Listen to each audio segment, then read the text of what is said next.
Welcome back to GeForce, I'm Meg, and we are here in the NVIDIA studio to talk about Overkill's The Walking Dead. Now, as a huge Walking Dead fan, I am very excited about this game, but for anybody else watching who may be a little unfamiliar, can you tell us a little bit about the game? Overkill's The Walking Dead is a 4-player cooperative shooter set in the Walking Dead universe. We've had the privilege of working together with Robert himself on making the game, because the game is based on the comic books. So you play as either Aiden, Heather, Maya, or Grant, as one of the 4 survivors of a group that tries to scavenge Washington, D.C. and just survive in the world that is The Walking Dead. And so each of these different characters have different squad roles, right? So you can have a good co-op FPS without some really good cooperative teamwork skills. So in our game, the different characters have different abilities that tie to their personality. So before we launched the game, we introduced some of them through story trailers. So for example, Maya, she used to be a surgeon before the outbreak happened. But nowadays, instead of just saving people, she also kills stuff, right? Oh. So yeah.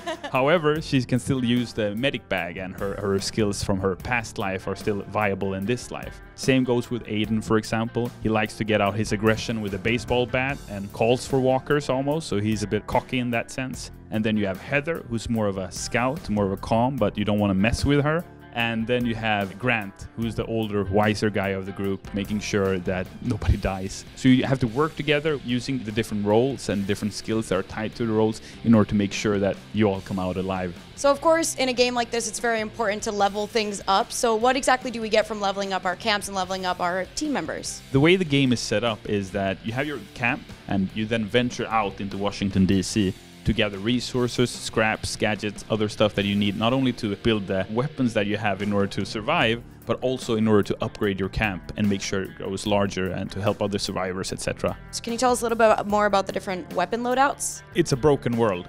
The outbreak happened, nothing's working anymore, so you gotta grab what you can and try to get by with that. So Overkill's The Walking Dead features a host of different weapons, both melee weapons, ranging from spears to baseball bats and machetes, to range weapons, where you have anything from shotguns and assault rifles and sniper rifles and so on and so forth. The only question is in what kind of shape they are, and if the scope is whole or if it's broken, because all of these things will affect the way you play in the universe. So I noticed that obviously we have to fight the dead, but what about the living? Are the living, are they NPCs? Are they other players? Really good question. So Overkill's The Walking Dead is a cooperative game with a PvE focus, so it's player versus environment. And of course, the walkers are always going to be a threat, but the real danger in the world of The Walking Dead is the other humans. Because we all know that the walkers only have one agenda, but the humans, we don't know what they want.